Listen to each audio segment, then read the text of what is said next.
Ever wonder what you get if you mix turn-based combat, dex building, a friendship simulator, and the Mortal Kombat crypt into the Marvel Universe? Well, the answer is Marvel Midnight Suns, a game crafted by Firaxis Games, the developers behind XCOM Enemy Unknown and XCOM 2. The game received generally positive reviews from critics, but was considered a commercial flop, so fasten your seatbelts because tonight we're diving into the world of Marvel Midnight Suns. Midnight Suns is a 60 hours long turn-based RPG featuring deck building, base building, and social elements. Midnight Suns introduced a darker storyline featuring Lilith, the mother of demons, as the primary antagonist. This supernatural threat prompted the formation of the Midnight Suns, a team of heroes tasked with preventing the impending apocalypse. The story here also features characters from the Avengers like Iron Man and Captain America. The narrative unfolds within the walls of the Abbey, the main hub where heroes gather, form alliance, and prepare for the battles that lie ahead. The game features an original character created for this game called the Hunter. At the beginning of the game, the players can customize the appearance of the Hunter through a rare simple character creator. Unlike traditional Marvel titles, Midnight Suns incorporates strategy turn-based combat reminiscent of Firaxis' XCOM series. However, it's essential to note that Midnight Suns is not merely an XCOM clone. The combat system brings its own unique twist, ensuring a fresh experience even for XCOM veterans. The game brings the characters to life through their playstyles. Each hero's deck mirrors their comic book counterparts, capturing their unique essence. I didn't expect a turn-based game to make me feel like Blade, but here we are. The game's approach to superhero storytelling is different from anything we've seen before in a Marvel game. While offering a darker and more mysterious storyline, the Abbey introduces a slice-of-life element to the Marvel Universe. Here, you can interact with other heroes and form connections, presenting a side of the Marvel Universe rarely explored in other titles before. This game is really going to scratch that BioWare RPG itch. In my opinion, Midnight Suns can be seen as a spiritual successor to the X-Men Legends game.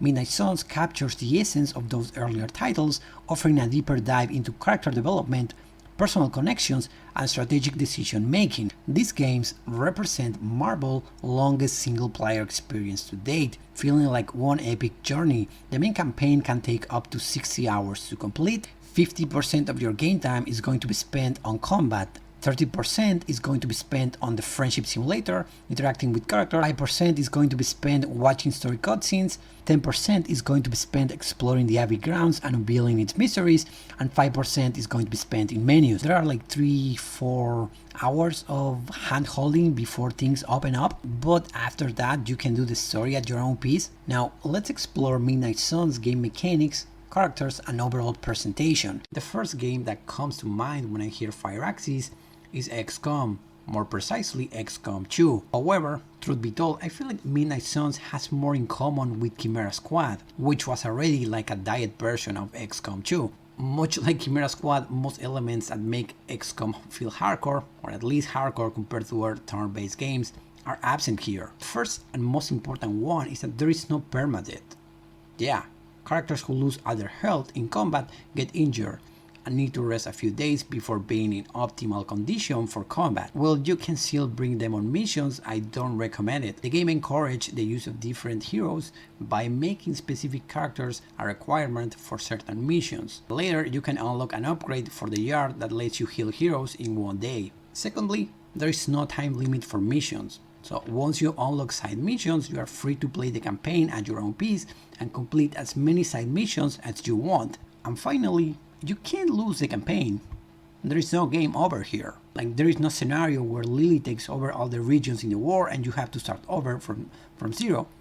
So these are not necessarily good or bad things. It depends on player preference. If you prefer a more hardcore experience, you might be disappointed with this game because the stakes are low and you're never in a hurry. On the other hand, if you found XCOM too frustrating and punishing, you might be relieved to discover how chill Midnight Suns is. When it comes to base building, there are three important areas: the forge, the yard, and the central workstation. The forge, well, here is where you can open most of your loot chests from completing missions. Opening gamma coils with Tony Stark gives you a selection of hero cards for you to choose. and studying artifact with strange rewards you with resource and lets you increase your research level. This is important because you need to increase your research level before being able to start certain projects at the forge. Additionally, you can build an item bench to craft combat items, and my advice here is to use your combat items. Don't be like me and don't hoard them, as they are super useful and they can change the tides of the battle.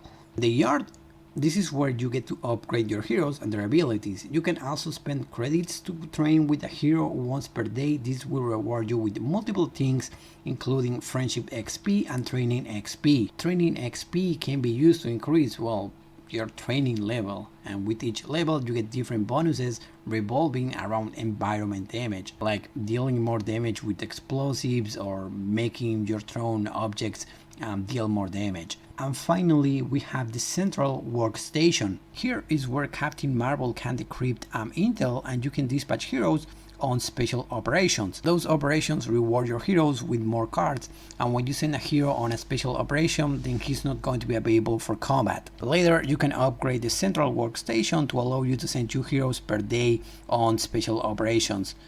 Now, let's talk about the annoying part. Those loot chest animations. Seriously, they give the game a bit of a cheap mobile game vibe. Like, why do they insist on making everything look like it's from a mobile game? I just don't get it.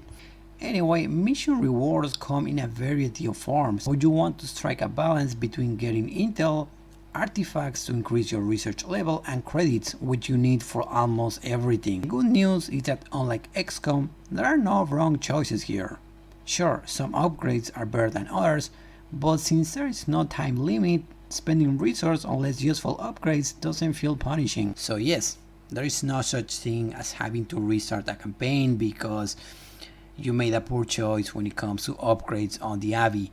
Enemies in this game come in 3 forms: minions, elites, and bosses. The minions, they die in 1 hit and they are only a threat when they swarm the player. Elite enemies, well, those are a serious threat to the player and they require multiple attacks to be killed.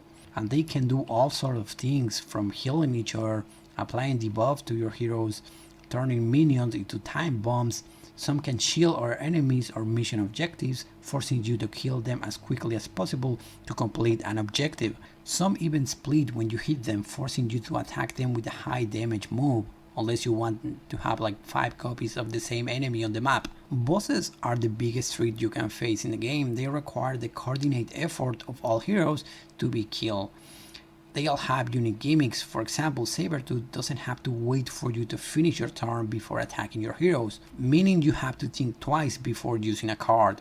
Crossbones uses his shield the first time he gets hit in a turn, forcing you to either commit to destroying his shield or keep poking him with powerful attacks once per turn. My only complaint about bosses is that some of them have multiple lives, forcing you to kill them a few times before the mission is over, which makes some missions drag on for too long. In your average encounter, you are going to face a mix of minions and elites. Learning which elites to prioritize while managing the minions is crucial for survival. Both minion and elite enemies will display an icon above their heads indicating which hero they will target next turn. If you can't eliminate all enemies, focus on neutralizing the most dangerous one first to prioritize your team's survival. I like enemy variety in this game. My only complaint is that you only get to fight Hydra goons for like 20 hours before the story introduces the supernatural creatures. Most missions feature near infinite reinforcements of enemies each turn, therefore you always want to plan your turn ahead, keeping in mind that more enemies will pop up each turn. Once in a while, a side mission will spawn a boss character as a reinforcement, forcing you to adapt to complete the mission objective while handling the boss. And those were some of the most exciting moments in the game for me. Like, imagine you're trying to do a simple mission and then you are like, holy crap, is that Venom? Yeah, this mechanic was obviously inspired by the XCOM 2 expansion, War of the Chosen, and it really made me wish there were more bosses. Speaking of difficulty, I found Midnight Suns' implementation of difficulty settings to be brilliant. You can't just jump into the hardest difficult. Nope, you got to earn it. After each mission, you are handed stars based on your performance. Destroy your opponents in a few turns and you get 3 stars. Stumble a bit and you are looking at just 1 star. so don't expect 3 stars if you take forever to finish a mission or if you use revives. Just clear a few missions with a stellar rating and you will unlock a new difficulty setting. These more difficult options mean fewer revives, beefier enemies, but in return you earn more XP and gloss. This is a great way to encourage players to up their game for better rewards. Frankly, unlocking new difficulty settings felt both exciting and scary. I remember unlocking Ultimate 3 and being like, wow, no revives? Wow, can I keep up with this? Xcom 2 has what I call the perfect loop. In Xcom 2, game loop revolves around 2 primary components. Firstly, your activities on the Avenger, which is your base of operations. These activities involve sending out squads on missions, building new facilities, and directing research projects. The second part of the loop unfolds on the battlefield, where you engage in turn-based combat to complete mission objectives. This gameplay loop is very simple, but at the same time it's very addictive. This is where, okay, one more mission and I'm going to bed turns into hours of gameplay. It's a very simple loop that just works. There are still a lot of people playing this on Steam. Now, on the other hand, the gameplay loop on Midnight Suns revolves around 3 primary components. Daytime. Here is where you can explore the Abbey, interact with other heroes, upgrade your base, your techs, and send heroes on special operations. Combat. Same as XCOM, this is where you engage in turn-based combat to complete different mission objectives. And finally we have nighttime. This one is similar to day. You can explore the Abbey, hang out with characters, and participate in club meetings. Much like in XCOM, this loop can also be addictive. I had many, okay, one more mission and I'm going to bed moments here too. But there is one issue here with the Midnight Suns. In contrast to the day, the night phase primarily focuses on conversations with characters. Sadly, it lacks the additional layer of engagement provided by base building or the other activities present during the day. This conversation-centric approach, while essential for character development, might lead to moments where players feel overwhelmed by a variety of conversations and a lack of other activities to break the pattern. For example, during daytime you can talk with Wolverine, and then you can see what hero ops you can do. You can talk with Robbie, and then you can open your gamma coils. So there is definitely more variety during daytime, and that's pretty much my biggest issue with nighttime, because most activities just revolve around talking. The only exceptions are, well, exploring the Abbey, which is something you're not going to be doing every night, and well, the Elder God trials, which are only a small amount of side missions. I remember there were many times where I wanted to move on to the next day only to discover I had a club invitation. You can skip them and do them on a different day, but I wish the game could have handled this better. Like XCOM, combat is turn-based, and this is where the comparison stops, because XCOM plays completely different. There is no verticality here. Combat takes place on flat arenas, very small arenas for the most part. This is a departure from the XCOM formula, which relied a lot on verticality to create dynamic fight scenarios where having the high ground is the key to survival. And I really enjoyed having snipers on XCOM 2 controlling the battlefield. To compensate for the lack of verticality, most arenas are full of dangerous hazards like explosive barrels, objects hanging from the ceiling, or small objects that can be thrown at enemies. Each object can only be used once before breaking, and certain abilities can destroy part of the environment, so pay attention. Environmental interactions are a huge part of the combat, and characters like Spider-Man specialize in using the environment to deal damage. Each turn consists of 3 card plays. Initially, playing 3 cards per turn might not seem like much, but there are cards that let you refund card plays when you kill an enemy, and some special cards have the free tag on them and don't consume a card played when used. You can also redraw cards twice per turn, so if you don't like what you have in your hand, you have 2 redraws per turn. This allows you to discard a card in the hopes of getting something better. You can mod your cards to get special bonuses on redraw, like recovering HP, getting extra heroism points, or being able to become invisible for 1 turn. And once per turn, you can move a hero to any position you want,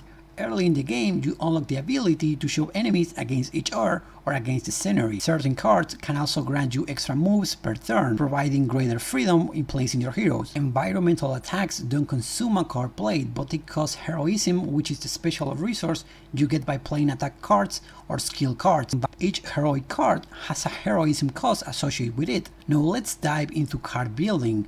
Well, card building in this game is very simple. Each character possesses a customizable deck comprising 8 cards, and certain rules govern deck creation, such as the limitation of having no more than 2 copies of the same card. Attack cards, which are basic attack cards that don't cost heroic power. They are used to build heroic power while damaging enemies.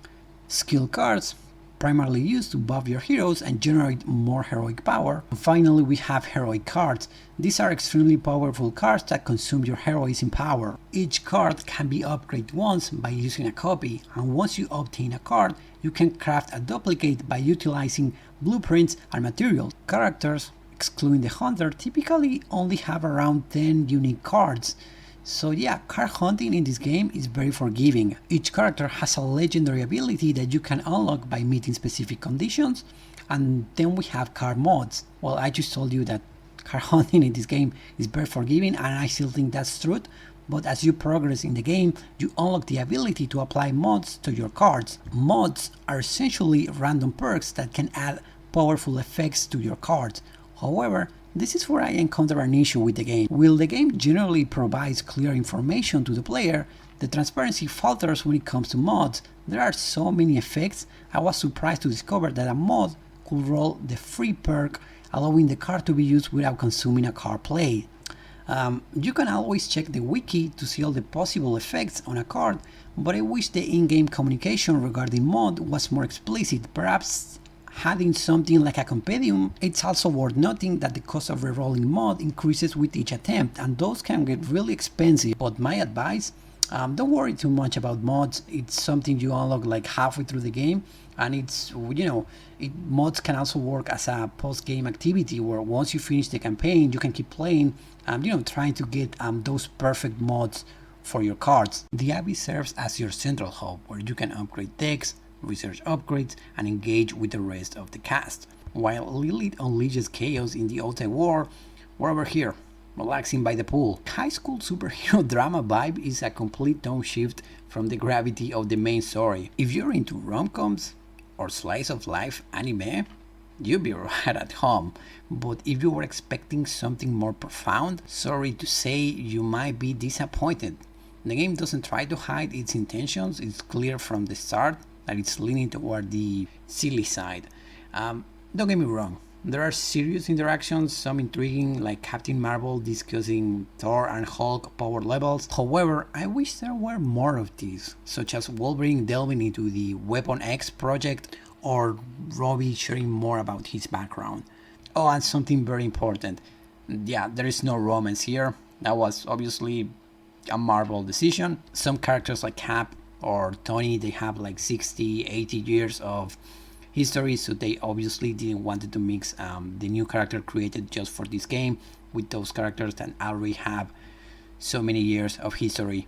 Well, how significant are these relationships to the game? Well, increasing your friendship level with each hero rewards you with different passive skills. For example, Cap can gain block at the start of each mission, and at max level, he can gain block on every turn. There's also a global friendship level that gives you bonuses for achieving multiple friendship levels with different heroes. And once you max out the friendship level with a hero, you can unlock a special challenge mission. These missions present unique puzzles, and if you solve them, you can unlock a legendary card for that hero.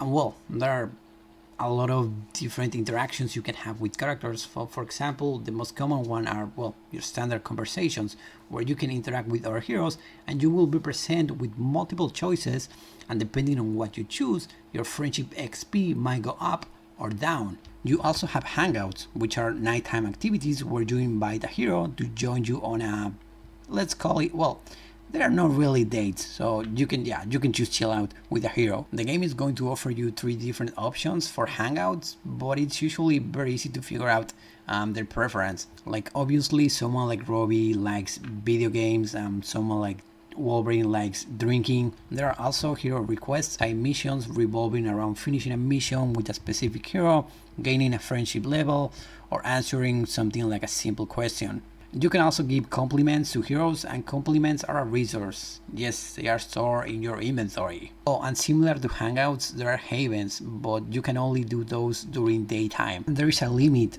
Yeah, you can only invite a hero once. Like once you go on a picnic with Tony Stark, you can't invite Tony to a new haven for the rest of the campaign. And finally, we delve into the world of heavy clubs. Those are group hangouts that allow interaction with multiple characters. Take for instance the shop class, a club dedicated to crafting new gadgets with Robbie and Peter. However, the true standout in my opinion is the A few of us are meeting up tonight. It's a book club. You're probably busy, but if not, the others said I should invite you. book club. Yes, there's a book club. Is this some secret code for hunting ancient demons? Nope. It's just a book club where we discuss books. Is a book club some form of weapon? Do you strike with the spine? You hear that? That's the sound of Agatha rolling in her grave. I did enjoy my time with the clubs, but I feel like they tend to drag on a bit too long, impacting the overall piece of the game. I wish there were a greater variety of clubs with fewer meetings. For instance, the book club spans, I think, 5 meetings. And I don't want to spoil you the whole thing. I believe we could have reached the same conclusion with just 2 or 3 more meaningful meetings. Like, honestly, there was no reason for this to drag on for so long. Beyond the Abbey, there's a world map to explore, and it's full of cool stuff. I was surprised by how much there is to find. First off, there's a bunch of stories to discover. You learn about Caretaker, Lilith, and the Hunter past, which adds more to the game story. You can find collectibles for extra cosmetic rewards. While exploring, you'll come across many arcane chests, and to open those, you're going to need arcane keys. Arcane chests mostly contain cosmetic items, but you can also find combat items and other resources like credits. You can also collect ingredients for crafting at Agatha Cauldron, but you need to find the right recipe first. So yeah, there is a lot of unlockables here. Here's something cool. The chest and the ingredients, they come back after a while. So every few days you can go back, explore and find more items. Of course, it's optional, but it's a nice distraction from the rest of the game. There are also some simple puzzles to solve, which makes exploring fun and rewarding, and you can open access to new areas by learning Words of Power. These are spells that help you solve puzzles and reveal new locations and secret rewards. Overall, I really enjoyed exploring the Abbey grounds. It's a great surprise in the game. I wasn't expecting to enjoy this part in the game. I had no idea this was even a thing in the game before I started playing the game. But yeah, I did enjoy my time here. And I know this is a Mr. Fantastic Reach, but this part of the game really felt like the Mortal Kombat crypt. Yeah, let me know in the comments if I'm crazy with that comparison. Now let's talk about customization, and boy, there's tons of it. Most of the cool stuff is tucked away in character hangouts and by exploring the Abbey grounds. You can even customize the Hunter room, you can even customize the paintings in the Abbey, and you can even use the comic book covers from when you complete a mission, and you can change the paintings on the Abbey with those comic book covers. I was blown away by the amount of cosmetics here, especially since the character creation at the start of the game felt pretty basic. You can purchase cosmetics you have unlocked by using a currency called gloss, and you can earn glows by just playing the game, so it's a very straightforward system. Now, there are microtransactions in the game, but we'll get into that a bit later in the review, because honestly, the way that they are implemented is a bit strange. Before I give you the quick rundown on each character, let me share my overall thoughts on the roster. It's solid, but I really wish we had someone like Moon Knight or Daredevil too. I think interacting with Matt Murdock in the Abbey would have been really fun. Thor, Elsa Bloodstone and Iron Fist would have been great DLC characters, and if I had to pick an X-Men character, Psylocke would have been a fantastic addition. At first, I found Nico rather annoying, but by the end of the game, she grew on me. It feels like no matter what options you choose, she's always going to be against you. However, as the story unfolds, it becomes clear that much like magic, Nico is deeply affected by the loss of Scarlet Witch.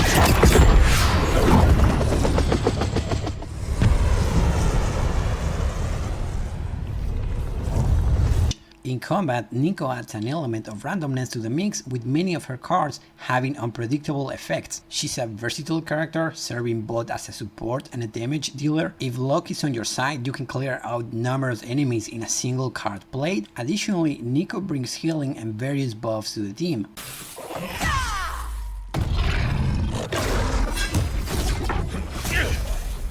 Magic considers the Midnight Suns her family, but does not trust the Avengers. Similar to Nico, Magic deeply cares about Wanda, and ensuring her safe return to the Abbey serves as a major motivation for Magic through the initial half of the story. Most of the Hunter interactions with Magic revolve around earning her trust with revealing her tragic past. Magic is in the game to taunt all light players into taking the dark path. She doesn't like any of that positive crap at all. Choosing positive options will often result in a loss of friendship XP with Magic.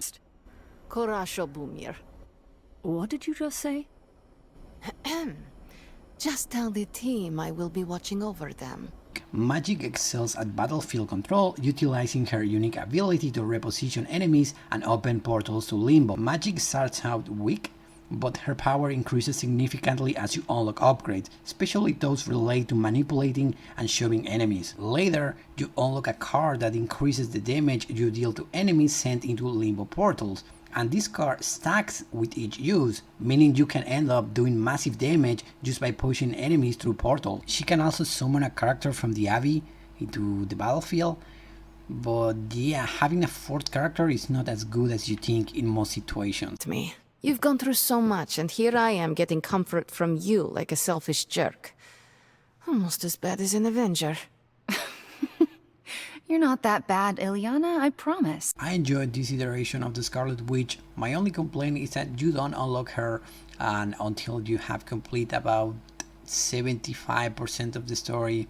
Still, Wanda ended up being one of my favorite characters in the Abbey, as her interactions with the Hunter felt more fleshed out than most of the cast. It feels better than I deserve.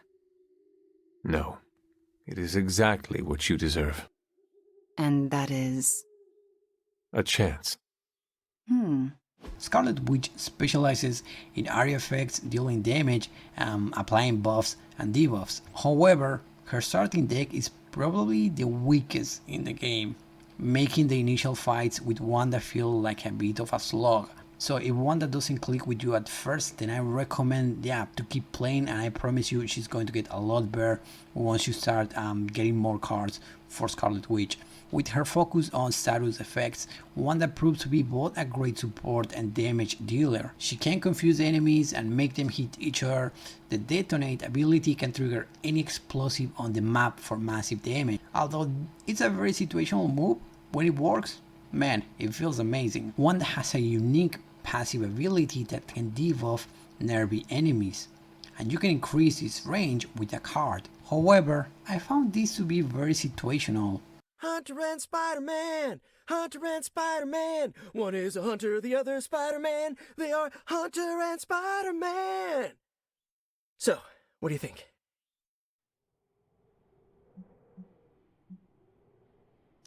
It is quite catchy, Peter.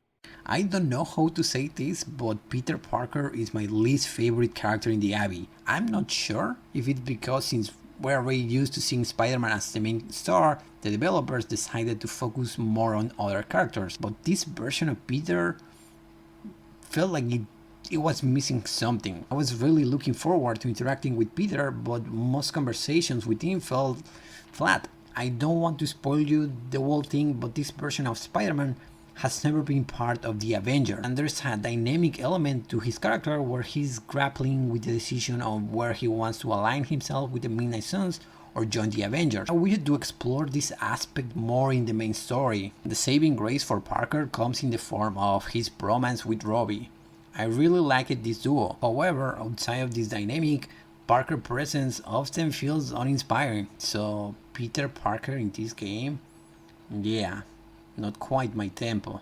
Oh, and something else. Peter looks like a GTA NPC, like something about Peter looks like super generic. Now, Spider-Man in combat, well, Spider-Man gameplay is nothing short of amazing. Easily one of my favorite characters in the game. He's focused on utilizing environmental attacks, waving enemies, and stringing together multiple attacks, multiple KOs, make him a very reliable character. I think he's good on pretty much almost any team. You unlock Peter early on and he felt like a beast during the entire campaign to me. Like he was good at the start and he was good at the end.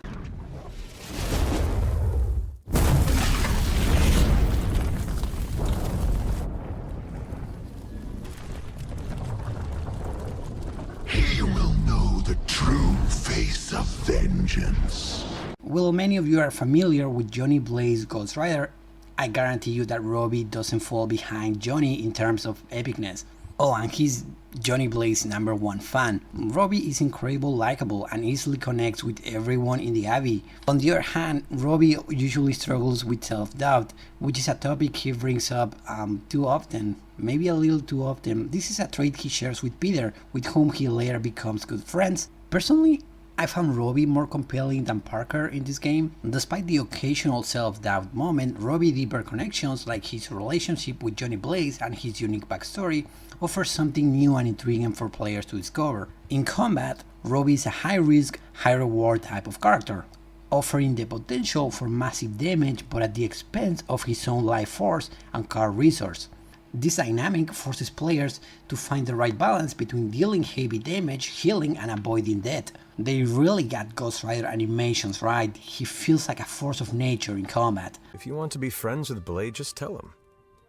You really think I should just lay it out there?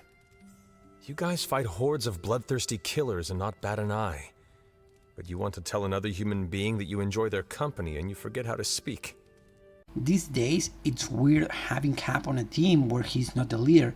I wondered how passing the torch to the Hunter will be, but having Cap as a supporting character giving advice was a very enjoyable experience for me. I'm also surprised at the lack of Tony versus Cap in the story.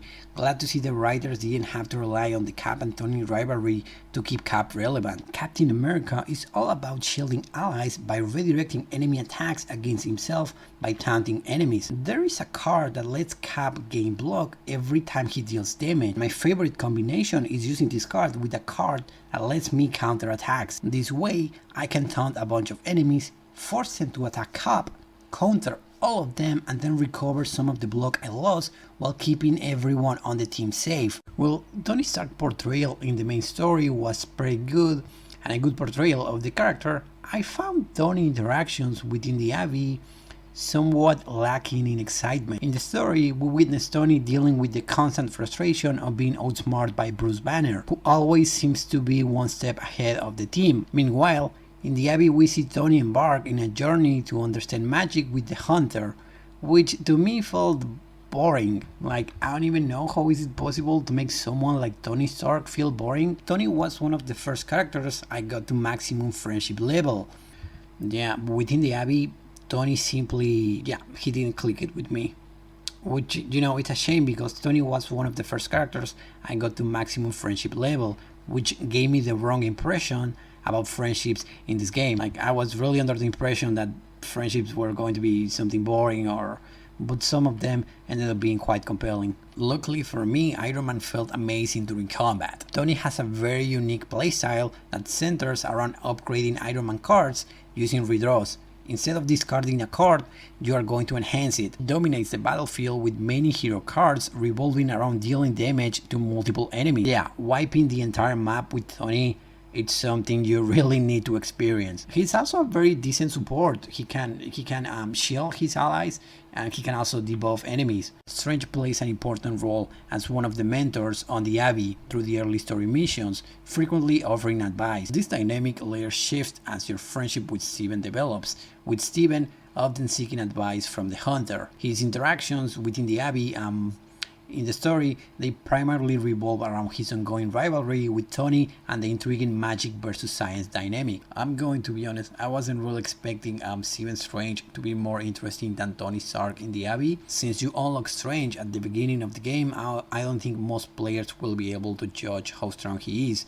But as the game progresses, it becomes apparent that he is extremely powerful. Strange, he's very good on any team. He's really good at generating heroism. He can make characters invisible, hide enemies for one turn so that they can't do anything. He can increase the number of cards you can play per turn. There is no other hero in the game that can do that. So yeah, he's very unique. He stands out as the game's best support character. His ability to restore combat items becomes a game changer, offering a massive advantage in critical situations. Yeah, I think Doctor Strange is easily one of the best characters in the game. I'm going to be honest with you guys, I was never a fan of Captain Marvel. When it comes to cosmic level heroes, you know, I'd rather have someone like Nova. I think in general I just prefer street level heroes. The reason why I bring this up is because in this game I enjoyed Carol. I enjoyed my interactions with Carol in the Abbey. I ended up enjoying Captain Marvel being shipped with Blade. Oh no, that felt a bit random, but I ended up enjoying her interactions with Blade. I think it's disappointing that once she does her thing in the story, she pretty much becomes a secondary character for almost the rest of the story. I feel like this is my issue with cosmic level heroes. Usually when they mix cosmic level heroes with street level heroes, most of the time writers, they don't know what to do with the characters, so they nerf them or they just write them off. For example, we have an Avengers level threat. Okay, let's call Captain Marvel. Oh wait, never mind, she's not on the planet, but here's Hawkeye. At least they really nailed Captain Marvel's cocky attitude in combat. Some of her cards can taunt enemies and she can be an absolute beast. You just need to activate her binary form by playing 3 Captain Marvel cards. And once you enter binary form, you get more damage and block. This is going to make you more powerful and more tanky. However, taking damage and losing your block reverts you to normal form. So you want to strike a balance between taunting enemies, taking damage, and keeping your block so you don't lose your binary form. Stealth, not your style? I'm a vampire, remember?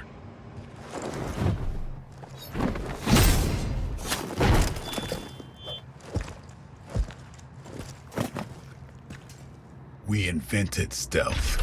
I think it's obvious someone at the dev team loves Blade. Maybe the entire team loves Blade. He's exceptionally well-rounded, delivering a mix of humor, seriousness, and intriguing conversations about his past. Watching Blade go from seeing the Hunter as a potential enemy at the start of the game to seeing him as a comrade was quite interesting. I think it's safe to say he's one of the most fleshed out characters in the game. Oh, and he's also the leader of the book club. Well, rule number 1, we don't talk about the book club, so I'm not going to mention that. Again, Blade in combat is great too. His combat style relies on applying bleed to his enemies. This makes enemies take damage every turn, which is especially useful for bosses and strong enemies. He can steal life from his enemies to heal, and he can consume the bleed stacks on an enemy to deal major damage. This gives you many options and combos available with Blade. He's a really fun character to use. Hulk breaks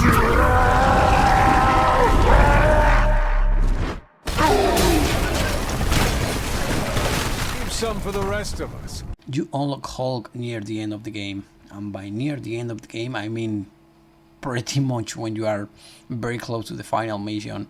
And yeah, he feels like a toy to play with after finishing the story.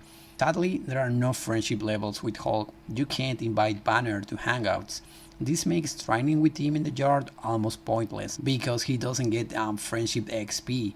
I guess the logic behind this is that you get him near the end, but I still wish there was more Hulk. Overall, I think he feels a bit unfinished, and I've seen a few Hulk buggy animations. Oh, and his character portrait looks atrocious for some reason. So yeah, there is something about Hulk that just feels off. No on combat, he feels amazing. Hulk introduces a unique gameplay mechanic known as Rage. The more he gets attacked, the stronger he becomes, but attacking spends this resource. So you need to find the right balance between getting angrier and attacking. This mechanic not only adds a layer of strategy to his playstyle, but also captures the essence of Hulk character. So yeah, you can say that despite the buggy animations, they got the Hulk right. Hulk didn't click with me at first, but the more I play with him, the more I realize he's an absolute monster.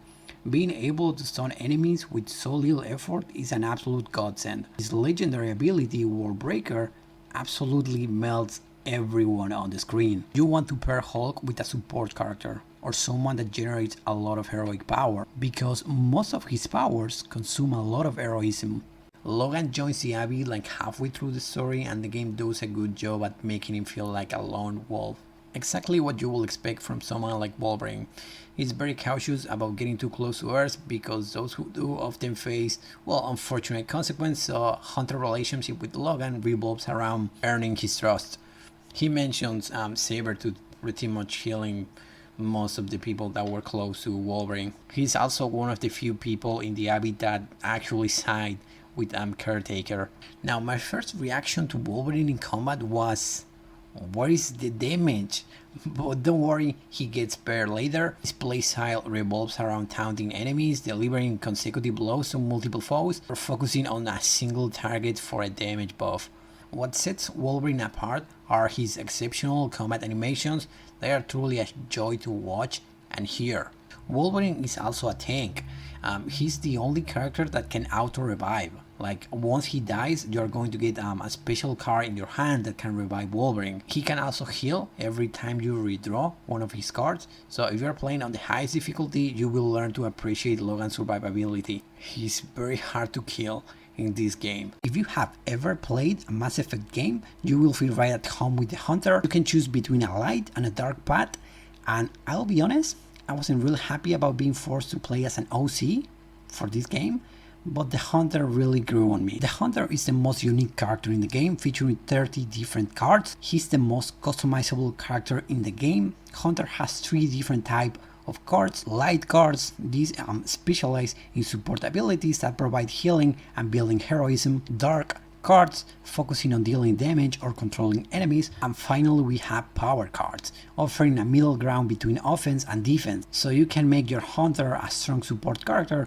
or a damage dealer or a mix of both. I'm playing with everything on high and using FCR with the quality preset, and the game looks fantastic in combat. Animations are smooth, destroyable environments are very nice. It's not on the level of XCOM 2 destroyable environment, but it does a good job at displaying a chaotic battlefield after a few turns. Of them featuring bland animations and poorly designed character models. Yeah, I mean, just compare this with Guardians of the Galaxy. This is weird because there are character models like Robbie who look nice, and then you have others like Peter Parker who look abysmal. This creates a very consistent feel with the visuals. And I would like to apologize for the quality of the image in this video. I had about 80 hours of gameplay that I had to compress to save some space on my SSD. Yeah, this is what happens when you watch small YouTube channels. So sorry. The 2K launcher seems to be responsible for most of the stuttering in the game, so heads up, if you're on PC, disable that thing as soon as possible. I don't even use the 2K launcher for XCOM 2 or Chimera Squad. I have no clue why they just don't get rid of this thing. It's definitely doing more harm than good. I also experienced a few crashes while playing the game. The game features over 60,000 lines of voice dialogue, which is impressive for a superhero game. The voice acting is good for the most part. I mean, the actors did the best they could with the script. The cast is full of familiar voices. Nico, for example, is voiced by the same actress from the Runaways TV show. Yeah, a good friend of mine. We kind of had a thing for each other, but it didn't work out. Still miss them, though. What happened to them? We went our separate ways. It felt like the right thing to do at the time, even if it hurt. If you played the Insomniac Spider-Man games, you will feel right at home with Jory reprising his role as Spider-Man. Wolverine is godlike, he's being voiced by C. Blum, and for me the biggest surprise was Michael J. White as Blade. I thought he was fantastic. This was the first time he voiced Blade, and I want to see him in the Blade game being developed by Arcane Studios. As I said earlier, despite receiving positive reviews, Midnight Suns became a commercial flop. To be honest, there are many reasons why this game became a flop, so let's analyze them one by one. The first one, well, the game was priced at $70 on consoles, featured a season pass and include microtransactions. Like, do I really need to say more? Midnight Suns encountered significant performance issues upon launch, particularly on PC. The inclusion of the 2K launcher led to stuttering and other issues. The use of the Nubo, a controversial anti-piracy DRM, in the PC version might have discouraged some players from purchasing the game. The marketing. I think the marketing team didn't do a good job, but we also have to keep in mind that this is a very niche game. Turn-based gameplay is often associated with mobile games, and the card-based mechanics might not have resonated well with certain segments of the gaming community, and I'm pretty sure from the makers of XCOM doesn't mean much to console gamers. And finally, we have what we call the Marvel Avengers curse. The negative reception and subsequent struggles of Avenger possibly contributed to a lack of interest for Marvel team games in general. Example, the Guardians of the Galaxy game. The Guardians game was fantastic, but it was also considered a commercial failure. Midnight Suns' failure had a profound impact on the company. About 30 developers lost their jobs after the release of Midnight Suns. Also, the game director Jake Solomon left the company. He's been around for more than 20 years, so we wish Jake good luck for his next project. Despite initial plans for a Nintendo Switch port, it was ultimately cancelled. I think the game will have been great for the Switch, but I guess 2K had a different opinion. Something I would like to mention is the presence of microtransactions in the game, allowing players to purchase costumes. If you already own the complete edition, there is nothing else for you to buy in the store. I'm no expert on game development, but I'm pretty sure that making skins is a lot easier than making a new season pass with new characters and new missions. The point I'm trying to make here is that they are not even trying to make a few bugs of something simple like selling cosmetics. Sadly, the absence of updates for 6 months and the apparent lack of plans for additional DLC indicate a complete halt in development, and I think they are not even going to fix some of the current bugs in the game. Alright boys, we reached the end of the video. I won't spoil anything, but the game leaves the door open for a possible sequel. I hope we see a spiritual successor someday, perhaps an X-Men RPG. I'm hopeful for the unique formula to live on. Like, I don't want to see this formula die here. With titles like Guardians of the Galaxy and Midnight Suns, there's something promising here. We just need more developers to explore the potential of single-player format. That's pretty much it.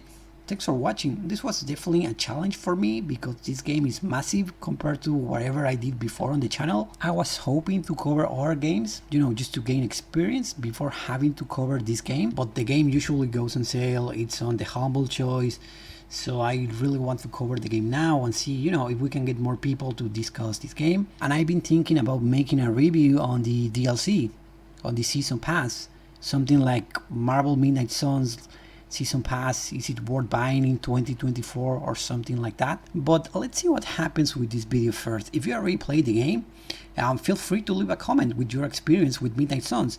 And that's pretty much it. Thanks for watching and see you guys very soon. Take care, friends.